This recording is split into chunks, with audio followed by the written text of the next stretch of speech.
저는 그 출애굽기의 주제가 임재라고 생각을 해요. 하나님의 임재. 예배를 받으시기 위해서 이 땅 가운데 오신 하나님의 그 임재가 출애굽기의 주제라고 생각을 하는데, 오늘도 찬양을 통해서 또 그 주제를 또 우리 같이 한번 나누게 됐어요. 찬양을 또 이렇게 같이 하면서 정말 이곳에 오직 정말 주님의 이름만이 좀 있고 좀 오직 하나님만 영광 받는 그런 예배가 되었으면 좋겠다. 그래서 좀 하나님이 우리 마음 가운데 다 임재하는 그런 영광, 그런 축복을 다 누렸으면 좋겠다라는 마음을 좀 갖게 됩니다. 광고 말씀을 좀 드리도록 합니다. 오늘 2시에 그 미래준비위원회 모임이 좀 있습니다. 해당되는 분들은 모두 좀 참석해 주시면 되겠습니다. 오늘 출애굽기 본문 17장을 좀 읽었습니다. 읽으면서 여러분 어떤 마음이, 어떤 생각이 좀 드셨어요? 이스라엘 백성들의 모습을 보면서 어떻습니까? 이스라엘 백성들의 모습을 보면요, 광야에 있었던 이스라엘 백성들의 모습이요. 오늘 말씀은 광야에서의 시험에 관계된 이야기입니다. 저는 이 광야에서 시험에 된 이 출애굽기의 이야기를 마태복음 4장에 있는 그 예수님의 시험 얘기와 같이 좀 보려고 좀 합니다. 그 이유는 40일 동안 광야에서 시험을 받을 때 예수님은 이스라엘의 40년 동안 광야 받은 것과 같이 생각하고 예수님이 40일 동안 시험을 받으셨습니다. 실제적으로 보면 40일, 40년 숫자적으로만 같은 것이 아니라 예수님이 시험을 받을 때 말씀으로 이렇게 이겨냈는데, 그 말씀이 다 출애굽기 신명기의 말씀이기 때문에 이미 예수님은 광야에 이스라엘 백성들의 40년 시험 생활을 마음에 두고 40일 동안 사실 시험을 받으신 겁니다. 그렇게 생각해 보면 마태복음에 나와 있는 예수님이 받는 세 가지 시험의 이 문제는요, 광야 속에 있는 삶, 이스라엘 백성들이 40년 동안 받는 삶을 요약한다라고 생각할 수가 있어요. 그래서 이 마태복음의 이야기를 가지고 출애굽기를 좀 보는 것이 유익하다 싶어서 전 두 개의 본문을 같이 놓고 좀 말씀을 좀 나누려고 좀 합니다. 사실 두 가지 이야기를 함께 보는 것은 굉장히 우리 가운데 유익해요. 사실 광야라는 이야기도 보통 광야가 어떤 곳이지, 어떤 의미의 땅이지 한번 생각을 해봐야 되는데, 광야라는 것은 어떤 위치에 있냐면 홍해를 건너서 살아갔던 곳이지만 요단강을 건너지 않았던 땅이 그 광야잖아요. 광야란 그런 의미의 땅이에요. 홍해를 건너고 요단강을 건너지 않았던 땅. 지리적이 아니라 신학적인 어떤 신앙의 의미로 생각해 본다고 한다면, 세례를 받은 사람이 아직까지 요단강을 건너지 않은, 완전하게 예수 그리스도의 재림을 경험하지 못한 상태에 있는 사람들이 살아가는 그 땅이 이 광야의 땅인 겁니다. 사도 바울도 이 홍해를 건넌 이스라엘 백성들을 보면서 이렇게 표현을 합니다. 그들이 홍해를 건너면서 세례를 받았다라고 얘기를 좀 하고 있어요. 이 광야 생활은 그런 의미의 땅인 겁니다. 세례를 받은 사람이 하나님의 완성된 나라를 보기까지 거쳐가는 기간이 이 광야의 기간인 거예요. 그렇게 생각해 보면 지금 우리는 어떤 시대를 살아가고 있냐면, 우리는 광야의 시대를 살아가고 있는 거나 마찬가지인 겁니다. 그렇게 생각해 보면 굉장히 유익하죠. 왜냐하면은 사실은 출애굽기를 통해서 이스라엘 백성들이 광야에서 시험에 어떻게 실패했는지를 우리는 볼 수 있게 되고요. 또 마태복음을 통해서는 예수님이 어떻게 이 광야의 삶 속에서 승리했는지를 우리는 좀 들여다볼 수가 있어요. 그래서 우리도 광야 생활 속에서 어떻게 하면 실패하는지, 또 어떻게 하면 승리하는지에 대한 어떤 길을 찾을 수 있는 그런 메시지를 볼 수 있는 어떤 이야기가 또 출애굽기와 또 마태복음이라고 생각을 해요. 우리 삶을 진단해 볼 수 있어요. 광야의 삶 속에서 과연 우리는 승리하고 있는지, 아니 이 광야의 삶 속에서 우리는 지금 실패하고 있는지를 우리는 들여다보고 우리의 신앙을 진단해 볼 수가 있죠. 자, 어떻습니까? 여러분, 이 광야의 삶을 살아가면서 지금 승리하고 있다라고 좀 믿고 있습니까? 한번 마음으로 한번 대답해 보십시오. 여러분, 승리하고 있습니까? 아니면 지금 시험 앞에서 실패하고 있습니까? 오늘 말씀은 홍해를 건넌 이야기로부터 사실 시작하는 겁니다. 이스라엘 백성들은 홍해를 건넜어요. 사실 홍해를 건너고 그들은 흥분했어요. 그들은 감격했어요. 하나님이 그들에게 보여주셨던 하나님의 위대한 역사를 그들은 눈으로 보고 그들은 흥분할 수밖에 없었죠. 그래서 그들은 홍해를 건너고 난 다음에 하나님을 찬양하고 하나님을 예배했습니다. 뭐 그럴 수밖에 없는 거죠. 출애굽기 15장 2절부터 4절 말씀 봐볼까? 이렇게 고백하고 있습니다. 그들이 주님은 나의 힘이고 나의 노래고 나의 구원이고 주님은 나의 하나님이시니 내가 그를 찬송하고 주님이 내 아버지의 하나님이시니 내가 그를 높이련다. 주님은 용사이시니 그 이름이 주님이시다. 바로의 병거와 그 구대를 바다에 던지시니 빼어난 장교들이 홍해에 잠겼다라고 얘기를 하고 있어요. 이게 이스라엘 백성들의 노래예요. 찬양이었고 그들의 예배였습니다. 좀 느껴지지 않습니까? 이스라엘 백성들이 흥분하고 이스라엘 백성들이 지금 감격해하고 있는 그 모습이 여러분 눈에 보이지 않습니까? 이스라엘 백성들이 가지고 있었던 이 흥분과 감격은요, 단순히 이집트에서 떠난 것 때문에 생겨났던 흥분과 감격이 아니라 사실은 세상으로부터 구원받은 것에 대한 흥분과 감격이었다라는 거예요. 그 구원의 감격이 이스라엘 백성들에게 있었던 거거든요. 과거의 삶 속에서 벗어나서 좀 하나님의 참된 구원의 길을 그들이 보고 그들을 흥분하고 감격했던 거였어요. 그런데 우리가 사실 여기서 좀 알아야 될 것이 있는데 굉장히 중요한 이야기인데요. 홍해를 건넌다라는 것은 사실은 구원의 끝이 아니라 구원의 시작이라는 것을 우리는 알아야 돼요. 홍해를 건넌 것은 구원이 완성되지 않았어요. 구원이 끝나지 않았어요. 이제 구원을 시작하는 단계라는 겁니다. 이렇게 시작된 구원은 어떤 삶의 과정들을 거쳐가냐면 광야의 삶이라는 과정을 거쳐가서 완성될 거라는 겁니다. 그래서 광야의 삶이 굉장히 중요해요. 우리에게도 굉장히 중요한데 이 광야의 삶을 통해서 우리에게 시작된 구원의 은혜가 이 삶을 통해서 완성될 것이기 때문에 지금 우리의 삶은 너무도 중요하다는 겁니다. 이스라엘 백성들의 구원은 시작됐어요. 그런데 아직 완성되지 않았던 겁니다. 저는 이것을 굉장히 많이 강조하고 있어요. 그 이유는 오늘날 많은 사람들이 이 구원의 완성이 미래에 있다는 사실을 인식하지 못하고 살아가기 때문에 그래요. 마치 구원이 끝난 것처럼 생각하고 구원에 대한 감격과 흥분을 다 잃어버리고 사람들이 살아가고 있다는 겁니다. 사실 이것이 얼마나 위험한 생각인지 몰라요. 성경은 계속해서 이 위험한 삶에 대한 이야기를 끊임없이 반복해서 얘기를 하고 있어요. 초대교회도 마찬가지였습니다. 고린도 교회 같은 그 초대교회에서도 이런 문제가 동일하게 발생됐어요. 구원이 끝났다라고 생각했어요. 완성될 미래의 구원을 그들은 기억하지 않았어요. 베드로도 그렇고 바울도 그렇고 야고보도 그렇고 많은 제자들이 이 문제를 계속해서 언급해 나가고 있어요. 고린도 교회도 완성된 어떤 구원을 미래에 있는 완성된 구원을 보지 못하니까 그들은 열광주의에 빠졌어요. 그들은 신비주의 운동을 추구했고 은사주의 운동들을 추구해서 그런데 정작 구원이 끝났다라고 생각하는 사람들은 말씀에 대한 말씀에 대해서 너무 무감각했어요. 말씀에 대한 열정이 없어요. 끝났다라고 생각하니까요. 하나님의 말씀을 듣고 그것대로 살아가고 하는 열정이 그들 가운데 사라져갔어요. 그들이 추구하는 것은 그냥 열광주의적인 신비주의고 은사주의에 치중해서 그들의 신앙생활을 해나갔어요. 하나님 말씀에 대한 관심이 없어요. 열정이 없어요. 그 말씀 그대로 살아가겠다는 결단이 그들 가운데 있지 않았어요. 이미 구원이 끝났다고 그들은 믿고 있었거든요. 그러다 보니까 말씀에 대한 두렵고 떨림이 사라졌어요. 하나님 말씀을 듣는데 두려움이 없는 거예요. 떨림도 없어요. 감격도 없어요. 흥분도 없어요. 이미 끝났다라고 생각하고 있기 때문에요. 사도 바울이 빌립보서에서 이런 얘기를 하고 있지 않습니까? 두렵고 떨림으로 너희 구원을 이루라라고 얘기를 하고 있지 않습니까? 하나님의 말씀이에요. 오늘 우리 가운데 그런 얘기를 던져가고 있어요. 이미 우리 가운데 구원이 시작된 건 분명하지만 아직까지 완성된 단계에 이르지 못한 겁니다. 광야 시간을 거쳐가면서 그 완성의 지점으로 가기 때문에 우리는 두렵고 떨림으로 주의 구원을 이루면서 한 걸음씩 한 걸음씩 전진해 나가야 되는 겁니다. 이것이 우리 가운데 기억되지 않는다고 한다면 우리는 구원에서 실패할 수 있어요. 실제로 이스라엘 백성들은 어떻습니까? 광야 속에서 많은 사람들이 실패했어요. 하나님 앞에 심판받았어요. 그들이 죽었어요. 오늘 이스라엘의 모습을 한번 봐볼까요? 홍해를 건너고 얼마도 지나지 않았어요. 그리고 얼마 지나지 않아서 그들은 광야의 현실을 경험하게 됩니다. 광야의 현실은 굶주림의 상황이었어요. 사실 예수님도 40일 동안 금식하면서 이 굶주림의 삶에 들어갔거든요. 이 굶주림의 그 상황 앞에서, 이 굶주림의 문제 앞에서 이스라엘 백성들은 과연 어떤 반응을 했었을까요? 어떤 반응을 합니까?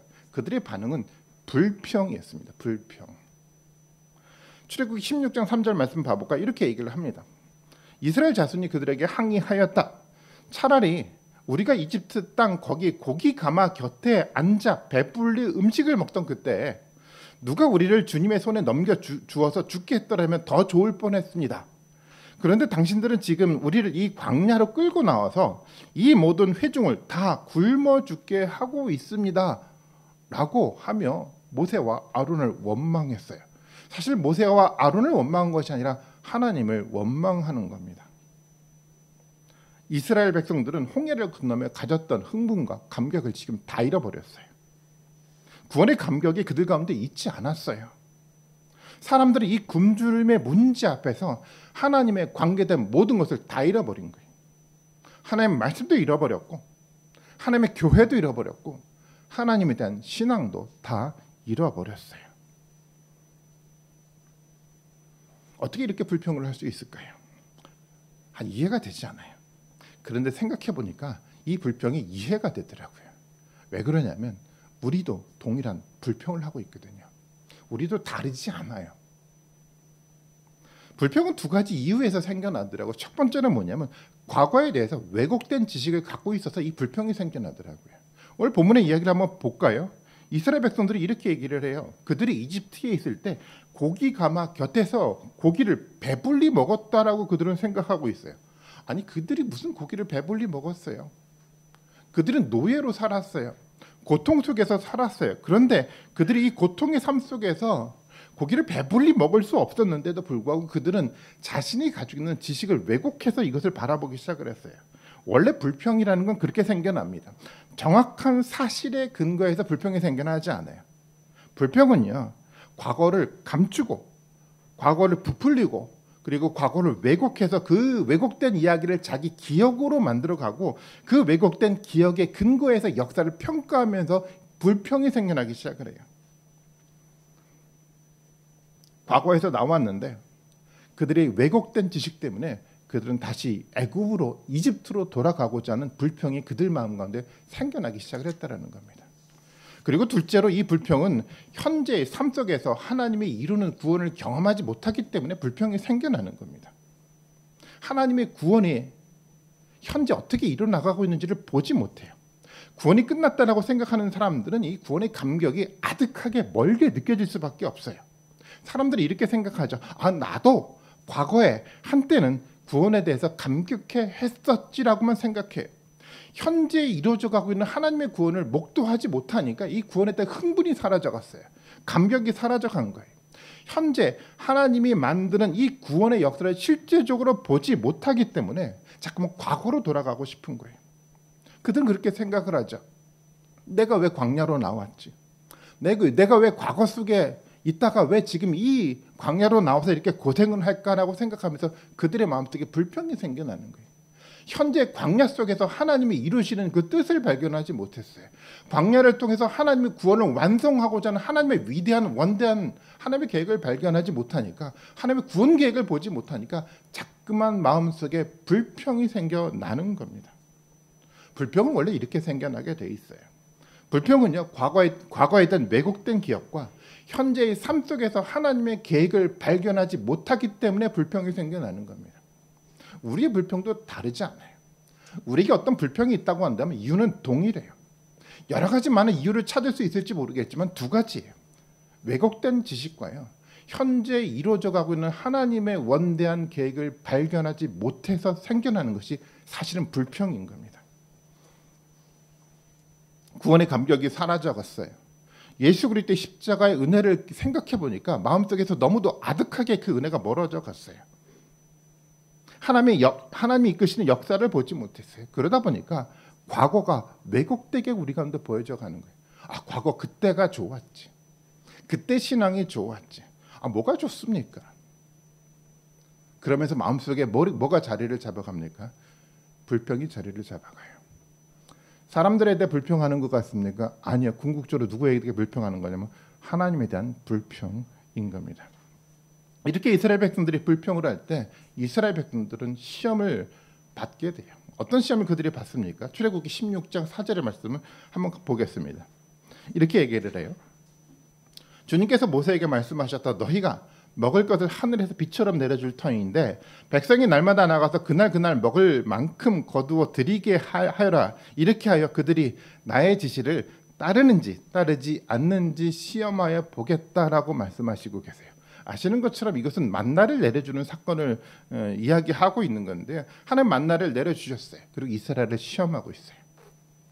만나를 내려주는 목적은 물론 이스라엘 백성들에게 이 굶주림의 문제를 해결해 주기 위해서 만나를 내려주셨어요. 근데 하나님의 궁극적인 계획과 목적은 어디에 있냐면 이 만나를 통해서 사람들이 정말 하나님의 지시를 따르는지 하나님 말씀에 순종하는지 순종하지 않는지를 드러내려고 시험하는 거예요.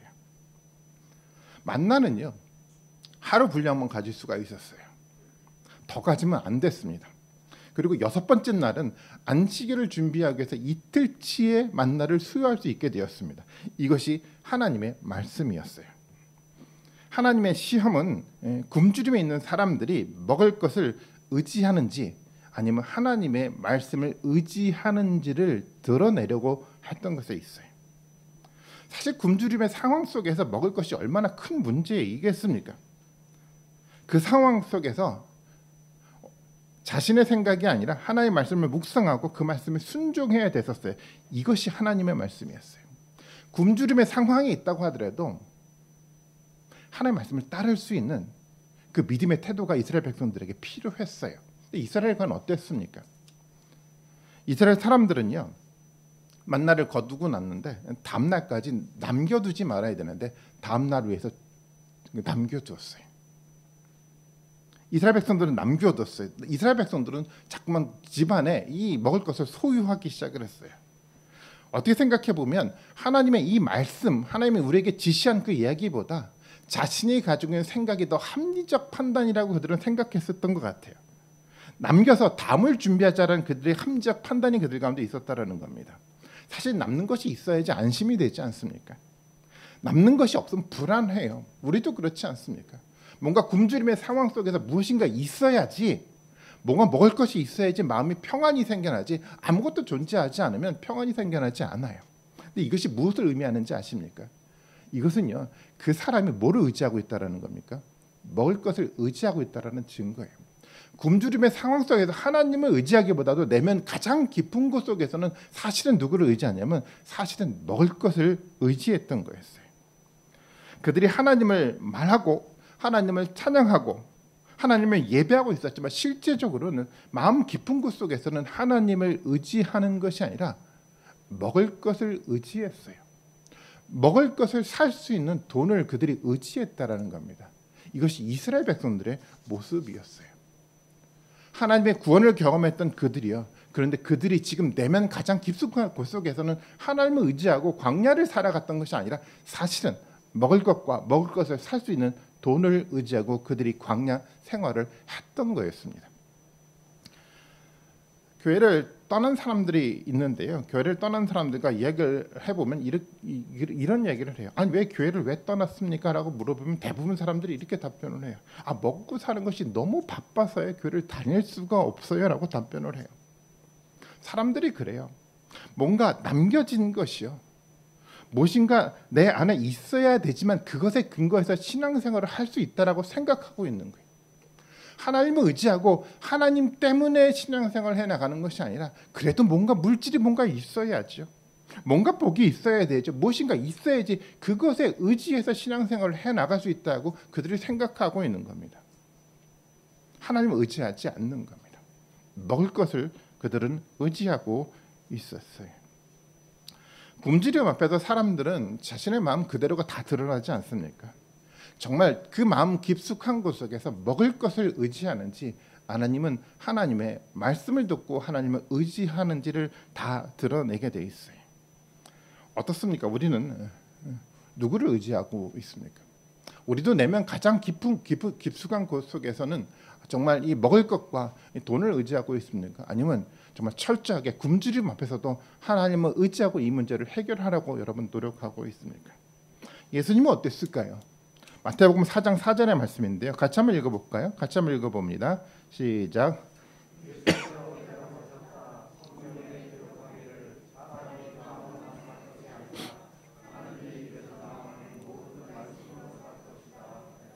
예수님의 답변이잖아요. 굶주림의 앞에서 예수님은 뭐를 선택합니까? 빵을 선택하지 않아요. 빵이 중요하지 않다는 이야기가 아니에요. 이 예수님은 굶주림 앞에서 가장 본질의 문제예요. 누구를 의지하죠?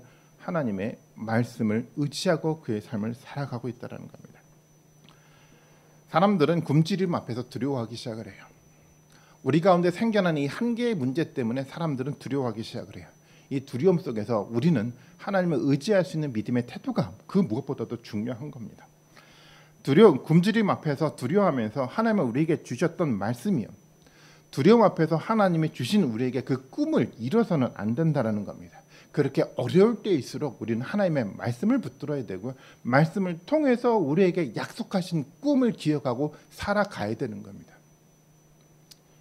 교회도 마찬가지죠. 교회도 때때로는 굶주릴 수 있어요. 경제적으로 재정의 어떤 굶주림이 우리 가운데 있을 수 있어요. 여러분 그것을 두려워해서는 안 돼요. 그것이 두려워서 재정이 없으면 경제적으로 어려우면 교회가 어려움을 겪지 않을까라는 마음을 갖지 말아야 돼요. 그 속에서 하나님을 의지할 수 있는 믿음의 태도가 우리 가운데 필요한 거예요. 교회가 두려워해야 될 것은 재정적인 어떤 그 굶주림 때문에 두려워하는 것이 아니라 정말 보다 더 본질적으로 하나님 우리에게 주셨던 말씀과 꿈을 잇는 것에 대한 두려움을 먼저 가질 수 있어야 돼요. 이것이 본질의 문제이기 때문에 그렇습니다. 우리가 훈련해야 될 것은 어떤 빵을 얻는 기술이 아니에요. 우리가 해야 될 훈련은 하나님을 의지하는 그런 믿음의 태도인 겁니다. 이 믿음이 광야 생활 속에서 구원에서 실패하지 않고 완전한 구원을 이룰 수 있는 길로 우리를 인도하게 돼 있어요. 그 의지하는 믿음이 우리 가운데 필요합니다. 두 번째 시험의 문제를 좀 이야기하겠습니다. 이스라엘이 이제 두 번째 시험 앞에 놓였어요. 오늘 읽었던 17장의 본문의 이야기입니다. 그들은 마실 물이 없어서 이제는 목마름의 상태가 되었어요. 앞서 굶주림의 문제라고 한다면 이제는 목마름의 문제를 다루고 있는데요. 사람들은 또 뭐를 하기 시작합니까? 또 모세를 또 원망했어요. 이제는 모세를 원망하는 정도가 아니라 모세를 향해 돌을 던지며 돌로 던져 모세를 돌로 죽이려고까지 했었던 거였어요. 이렇게 했어요. 이해가 좀 되십니까?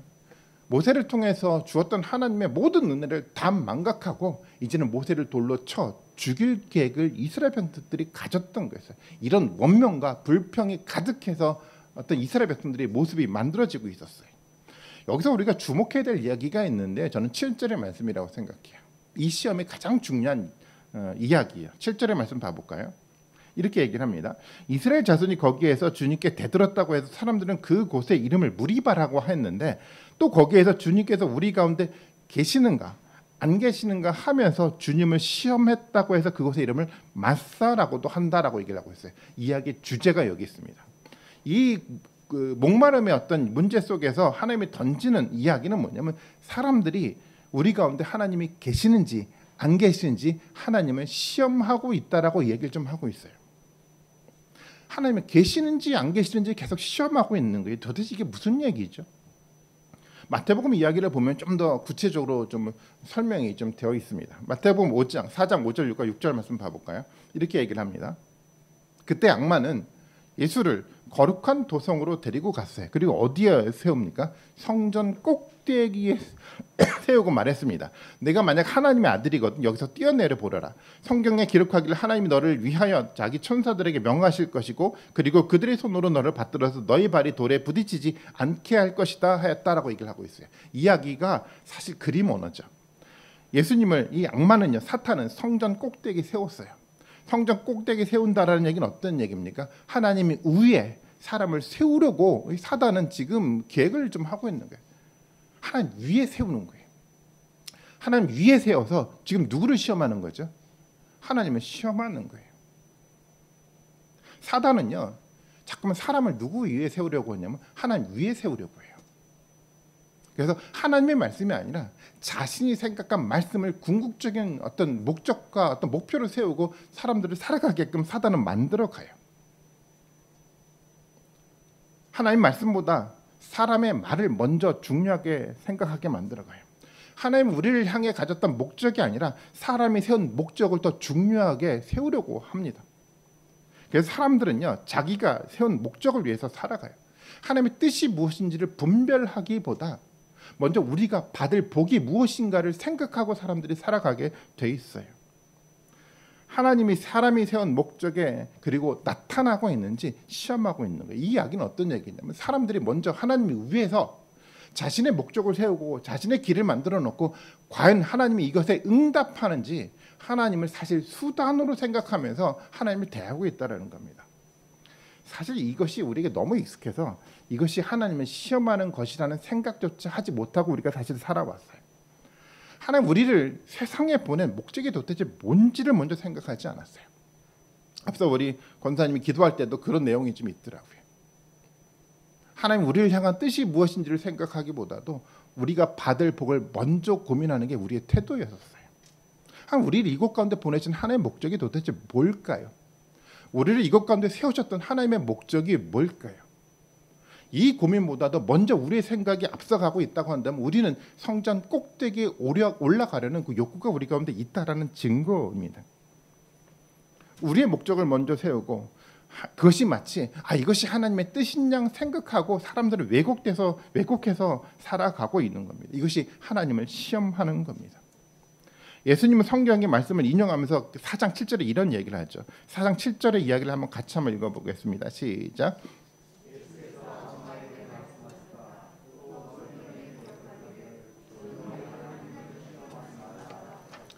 주 너희 하나님을 시험하지 말라라고요. 성전 꼭대기에 우리는 올라가서는 안 돼요. 하나님 위에 올라가서 하나님을 시험하면서 내가 세운 목적 앞에 내 인생 앞에 하나님 내 기도를 들어줍니까 안 들어줍니까? 하나님 나타나십니까 나타나지 않습니까? 이런 질문을 던질 위치가 우리의 위치가 아닌 겁니다. 우리는 하나님을 시험하는 위치에 있지 않아요. 우리의 것을 먼저 세워놓고 하나님을 시험하는 것은요 이방 종교의 모습인 겁니다. 이방 종교는 원래 그래요. 신의 뜻이 무엇인지 중요하지 않아요. 이방 종교는요 자신의 뜻이 너무 중요해요. 자신의 뜻을 세우고 이 뜻을 이루기 위해서 신은 자신의 뜻에 보조적인 역할을 해주는 존재로만 생각을 하고 있어요. 그런데 우리가 믿는 여호와 하나님은 이방 종교의 신과 너무도 달라요. 우리가 믿는 여호와 하나님은요 온 우주의 목적을 창조한 하나님이시기 때문에 그렇다는 겁니다. 하나님을 시험할 수 없어요. 하나님을 시험하지 말아야 돼요. 시험하다가 사람들은 실패하게 되어 있습니다. 시험을 하는 사람은요 자신의 뜻대로 되지 않았을 때 많이 실망을 해요. 이렇게 생각을 하죠. 어떻게 내가 이렇게 열심히 살아왔는데 내가 이렇게 목적을 세우고 열심히 봉사도 하고 헌신도 했는데 왜 하나님 나를 도와주지 않습니까? 라고 이야기를 해요. 혼자 생각하고 혼자 하나님을 판단하다 결국 혼자 실족하게 됩니다. 그리고 실족하다 결국은 불평하다 하나님의 궤를 떠나게 돼 있어요. 시험하는 사람은 그렇습니다. 시험하는 사람들은 자신의 생각, 자신의 목적을 먼저 앞세워놓고 하나님을 수단으로 만들어 버립니다.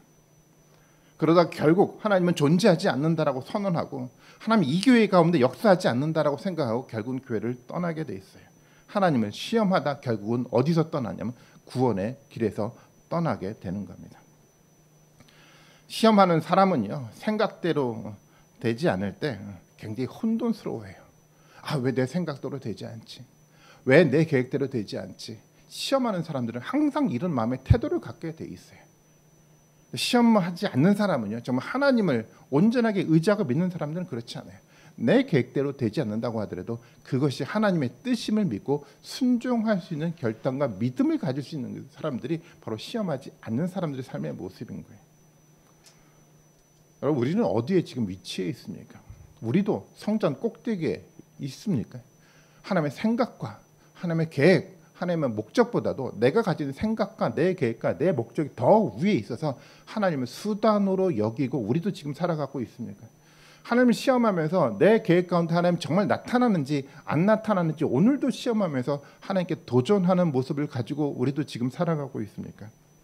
그런 삶의 태도를 가지고는요 광야 속에서 절대 승리할 수 없어요. 실패할 수밖에 없어요. 우리는요 성전 꼭대기에 서는 존재가 아니라 하나님의 말씀 안에서 하나님 말씀을 의지하고 살아가는 삶의 모습을 가져야 돼요. 이것이 우리의 위치인 겁니다. 세 번째 시험이 있어요. 어떤 시험거리가 있었냐면 이스라엘 백성들은 모세가 시내산에 올라갔어요. 오랫동안 내려오지 않았어요. 이스라엘 백성들은 두려웠어요. 그래서 이스라엘 백성들은 이 두려움 속에서 하나님 이외에 다른 것을 함께 하나님과 세우려고 했어요. 무엇을 세웠습니까? 금송아지를 세웠어요. 그들은 타협점을 찾은 겁니다. 하나님뿐만 아니라 하나님 이외에 다른 것을 세워놓고 하나님과 이 금송아지를 통합해서 신앙을 만들어서 신앙생활을 만들어 갔던 거였어요. 이게 이스라엘 백성들의 시험거리였습니다. 금송아지와 통합을 했어요. 금송아지를 그들의 신앙의 중심에 두기 시작을 했어요. 오늘날과 조금 더 다르지 않죠. 얼마나 이런 통합이 오늘날 너무도 빈번하게 너무도 많이 이루어지고 있습니까? 돈과 하나님을 적당하게 통합하려는 시도가 오늘날도 빈번하게 이루어져 가고 있어요. 기복신앙에 그런 거죠. 이런 통합 때문에 엄청난 돈을 가진 대형 교회가 계속해서 탄생되고 있는 것을 우리는 보고 있지 않습니까? 이런 통합을 하고 이스라엘 백성들은 예배를 하고 있어요. 통합된 신앙이요. 어떤 모습인지 한번 볼까요? 창세기 32장 5절과 6절의 말씀인데 이렇게 얘기를 하고 있어요. 아론은 이것을 보고서 그 신상 앞에 제단을 쌓았어요. 금송아지를 만들고 제단을 쌓았죠. 그리고 이렇게 외칩니다. 내일 주님의 절기를 지키십니다. 아니 중심에 금송아지를 세워놓고선 이렇게 얘기를 하는 게 주님의 절기를 지키자라고 선포했어요. 그리고 이튿날 그들은 일찍 일어나서 번제를 올리고 화목제를 드렸어요. 그런 다음에 백성은 앉아서 먹고 마시다가 일어나서 흥청거리며 뛰놀았어요. 하나님의 거룩한 말씀 위에서 예배를 드렸던 것이 아니라 사실은 마음 중심 가운데 금송아지를 모셔두고요. 교회 중심 가운데 금송아지를 단에 놓고요. 그리고 그들은 예배를 했어요. 신이 났어요. 서로 간에 뛰면서 일어나서 뛰면서 예배를 했어요. 그리고 그들은 끝나고 난 다음에 열심히 먹고 마시면서 즐기기 시작을 했어요. 그들 마음 가운데 계셨던 분은 여호와 하나님이 아니라 사실은 금송아지였던 겁니다. 교회가 이렇게 통합하려는 시도를 하고 있어요. 여호와 하나님을 의지하고 살아가야 되는데 광야 속에서 이 두려움 때문에 결국 자꾸만 세상의 것들을 가지고 와서 통합하면서 통합된 신앙을 만들어 가려고 하는 거예요. 말씀은 잃어버려요. 말씀에 대한 열정을 잃어버려요. 그리고 세상의 금송아지를 우리 마음 가운데 가지고 들어와서 신앙을 만들어 갔습니다. 우리 신소 교회는 절대 통합하려고 하지 않습니다. 그래서 그 무엇보다도 하나님을 중심에 모셔드리길 원해요. 우리 예배는 오직 예수 그리스도의 이름만 드러난 예배로 만들어 가길 원하고 있어요.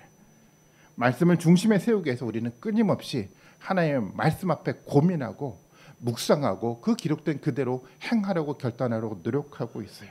세상에 그 어떤 것과도 타협점을 찾지 않고 어떤 것과도 통합하지 않고 오직 하나님의 말씀만 중심이신 하나님의 교회를 세우려고 우리는 노력하고 있습니다. 그래야 우리가 실패하지 않아요. 세상과 타협할 때 그것이 되게 그럴듯하게 보여요. 뭔가 이루어져 가는 것 보여요. 뭔가 교회가 세워져 가는 것 같아요. 그런데요, 구원의 길에서 떠나게 돼 있어요. 많은 사람들은 구원의 길을 걷지 못하고 있어요. 구원의 옆길에서 구원을 흉내내는 길 속에서 사람들은 살아가기 시작을 해요. 흉내를 내면서 사실 구원의 길이 아닌데 구원의 옆길 속에서 사람들은 환호하고 예배하고 교회를 세워가고 있는지도 모르겠어요. 흉내내는 것으로는요, 하나님의 구원에 이르지 못합니다. 오직 예수 그리스도만이요. 오직 예수 그리스도의 말씀만이 우리를 구원시킬 수 있는 겁니다. 예수님이 그래서 이런 얘기를 합니다. 마태복음 4장 9절과 10절의 말씀입니다. 내가 나에게 엎드려 절을 하면 이 모든 것을 주겠다라고 이야기를 하죠. 그때 예수께서 이렇게 얘기합니다. 그에게 말씀하셨다. 사탄아 물러가라. 성경에 기록하기를 주 너의 하나님께 경배하고 오직 그분만을 섬겨라라고 얘기를 하고 있다라고 답변을 했어요. 사단은 사실은 타협점을 찾게 만들었어요. 이 모든 것을 주겠다라는 거죠. 사실은 모든 것을 얻으려고 예수님이 이 땅 가운데 오셨어요. 근데 예수님이 어떻게 이 모든 것을 얻어야 됐었습니까? 한 말씀대로요. 또 다른 말로 말한다고 한다면 예수 그리스도의 십자가를 짊어지고 모든 것을 얻으려고 이 땅 가운데 오셨던 분이었어요. 근데 사단은 타협점을 주잖아요. 모든 것을 주는데 십자가의 길을 걷지 않고 그냥 나에게 절하면 모든 것을 주겠다라고 타협점을 제시했던 거였어요. 얼마나 큰 유혹입니까? 아니 고난 없는 신앙 얼마나 유혹적인 이야기일까요? 복만 받을 수 있는 신앙이요. 말씀에 대한 헌신도 없는데 저절로 이루어지는 구원에 대한 이야기요. 얼마만큼 유혹적인 이야기가 될까요? 너무도 좋게 들려지는 이야기예요. 우리는 너무도 편안하게 살아가고 그리고 복은 많이 받는 거예요. 쉽게 살아가지만 저절로 이루어지는 구원이요. 얼마나 매혹적인 이야기일까요? 세상이 그래. 그렇게 타협점을 찾게끔 우리 가운데 끊임없이 이야기를 시험거리를 우리 가운데 던져주고 있습니다. 쉬운 길을 걷자라고 쉬운 얘기를 계속해서 우리에게 던지고 있습니다. 그런데 중요한 것은요. 그 길에는 하나님의 구원이 없습니다. 예수님은 그런 편한 길을 가지 않았어요. 하나님을 섬기면서 십자가의 길을 결단하고 갔습니다. 이 타협점을 찾지 않고 예수님이 했던 말씀처럼 오직 주 여호와 하나님만 섬기며 그 하나님의 말씀만을 붙들고 살아가겠다라고 결단을 했어요. 그러니까 겟세마네에서 그렇게 기도할 수밖에 없지 않았겠습니까? 십자가가 두려웠지만 땀방울이 핏방울이 될 수 있는 고통의 모습을 그가 보고 있었는데도 불구하고 그는 타협하지 않았어요. 오직 하나님이 말씀한 그 길을 묵묵히 걸어갔습니다. 이렇게 걸어갔기 때문에 인류 역사 가운데 구원의 길이 열린 거예요. 이렇게 철저하게 하나님만 섬겨가는 삶의 모습을 통해서 하나님의 교회는 세워진 거였었습니다. 우리도 마찬가지. 편한 길을 가려고 여러분 타협점을 찾지 마십시오. 편한 길을 가기 위해서 하나님의 말씀을 여러분 멀리 절대 두지 마십시오. 예수 그리스도를 의지하고 그 길을 걸어가셔야 됩니다. 걱정할 필요가 없어요. 우리가 예수 그리스도와 함께 결단하고 가겠다고 했을 때 예수는 우리에게 약속하잖아요. 내가 너를 지키겠다고 약속을 하고 있지 않습니까? 그래서 예수는 우리 가운데 필요한 거예요. 성령을 우리 가운데 보내주셔서 내가 너희를 지킬 테니까 걱정하지 말고 두려워하지 말고 그 길을 묵묵히 걸어가라고 얘기를 하시잖아요. 예수님이 이런 얘기를 하지 않습니까? 누구든지 나를 따라오려거든 예수님이 지었던 십자가처럼 자기 십자가를 지고 나를 따라와야 된다라고만 얘기를 하고 있어요. 이것이 구원의 길이었어요. 광야 속에서 우리는 끊임없는 시험과 도전을 받습니다. 하나님을 의지하는 것이 아니라 우리가 먹을 것, 돈을 의지하고 살아가도록 우리에게 시험거리가 우리 가운데 있어요. 때때로는 우리의 모습이 아니라 하나님보다 더 위에 서서 하나님을 시험하고자 하는 그런 삶의 모습이 우리 가운데 시험거리로 다가오고 있어요. 그리고 사람들은 자꾸만 타협점을 찾아가고 있어요. 너무 힘들어요. 복만 받고 살아가고 싶은데 편안하게 신앙생활 좀 조금 하고 싶은데 그래서 자꾸만 타협점을 찾기 시작을 했어요. 분명한 한 가지요. 그 길에는 하나님의 구원이 없어요. 이스라엘 백성들이 40년 동안 살아가다 결국은 그들이 광야 속에서 실패하고 심판받으며 죽어갔던 것처럼 우리도 그렇게 될 수밖에 없어요. 여러분 예수 그리스도를 의지하고 묵묵하게 구원의 완성의 길로 걸어가시는 여러분들이 되시기를 바라겠습니다. 그 길을 걷고 난 후의 이야기가 마태복음 4장 11절에 기록이 되어 있어요. 같이 한번 읽어볼까요? 같이 한번 읽어봅니다. 시작.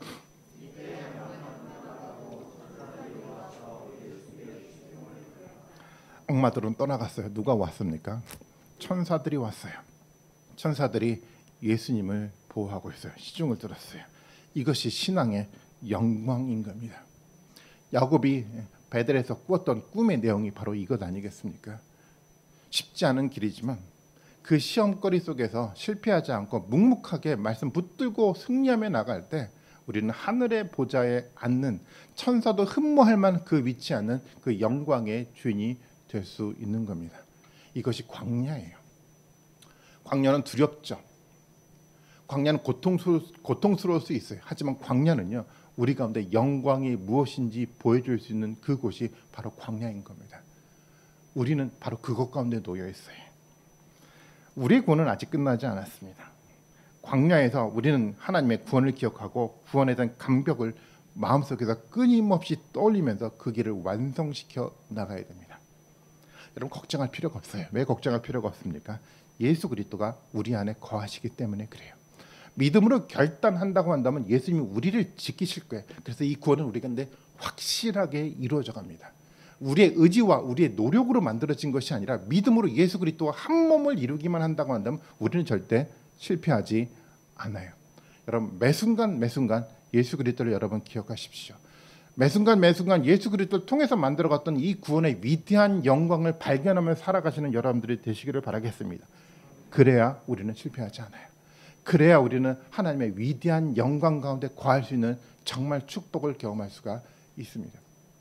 하나님의 축복이 경험되지 않으니까 많은 사람들이 세상의 축복을 추구하고 살아가더라고요. 하늘의 영광이 눈에 보이지 않으니까요. 하나님의 영광 속에서 임하는 그 구원의 신비가 어떤 것인지 보지 못하니까 세상의 문제를 가지고 살아가요. 그리고 세상에 대한 생각을 자꾸만 왜곡시켜 나가요. 그때가 좋았지. 세상 삶이 너무 즐거웠지. 왜곡된 생각으로 좀 하나님을 완전하게 잃어버리는 잘못을 범하게 되더라고요. 구원은 예수 그리스도와 함께 우리는 이룰 수 있습니다. 저는 시온서 교회를 통해서 우리 모두가 함께 구원을 완성하는 놀라운 축복을 정말 같이 누리기를 좀 바라고 있습니다. 그래서 우리는요, 타협점을 참지 않고 말씀 앞에 집중하려고 합니다. 그 속에서 정말 하나님이 이끄시는 위대한 이 구원의 역사를 우리의 삶 속에서 실제적으로 경험하고, 그래서 구원의 감격이 아득하게 먼 옛날 이야기가 아니라 오늘 우리 가운데 실제적으로 이루어져가는 흥과 감격이 끊이지 않는 그런 삶을 살기를 원합니다. 이 시험에서 여러분 실패하지 마십시오. 예수님이 던져졌던 세 가지 시험은 오늘 우리에게도 동일하게 우리 가운데 던져지고 있어요. 이 시험을 실패하는 것이 아니라 이 시험을 말씀으로 극복하고 이기고 하나님의 영광된 자리에 앉는 놀라운 은혜가 있는 우리 모든 성도님들이 되시기를 주님의 이름으로 축원드리겠습니다. 기도하시겠습니다.